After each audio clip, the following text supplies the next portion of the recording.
Hey everybody, I am getting ready to do some content on my TikTok channel, and I feel like I need to get my energy up. And I think one of the best ways I can do that, or a really effective way I can do this right now, is to read you one of my favorite poems. Little background. I took a course with the world-renowned interpersonal neurobiologist Dan Siegel a few years ago. It was a 6-month course, and in the 6 months had it was a group call, but you got to do like a one-on-one question and answer with Dr. Siegel himself. And I mean, he's like a hero of mine. So because I kept asking, I used like all of my questions to ask about how does the practice of kindness, and when I say practice of kindness, I don't mean just being kind. I mean sitting down every day and intentionally doing a practice of kindness and compassion, and how does that influence the neurobiology in our bodies and in our interpersonal neurobiology with other people. Turns out, yes, there's a lot of scientific basis to this, and I'll go into that some other time. But I wanted to share, I guess because he heard all these questions I was asking about kindness, he had his assistant call up this poem, and he and I read it in front of 800 people in this class, line by line. He read one line, I read the next. So I'm going to read this poem to you right now. Yes, it's self-serving because I want to get my energy up to do my content, but you're going to really love this, and it's a really, really beautiful poem.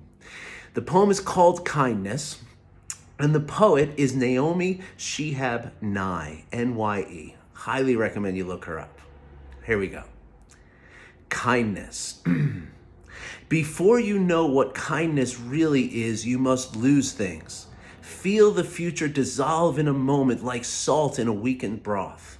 What you held in your hand, what you counted and carefully saved, all this must go so you know how desolate the landscape can be between the regions of kindness.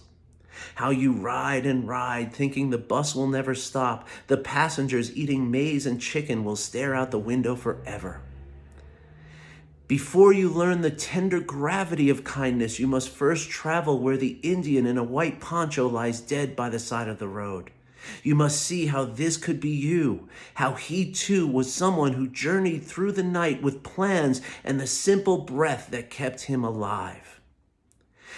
Before you know kindness as the deepest thing inside, you must know sorrow as the other deepest thing. You must wake up with sorrow. You must speak to it till your voice catches the thread of all sorrows and you see the size of the cloth. Then it is only kindness that makes sense anymore. Only kindness that ties your shoes and sends you out into the day to gaze at bread. Only kindness that raises its head from the crowd of the world to say, "It is I you have been looking for," and then goes with you everywhere like a shadow or a friend. Wishing you all well, my friends.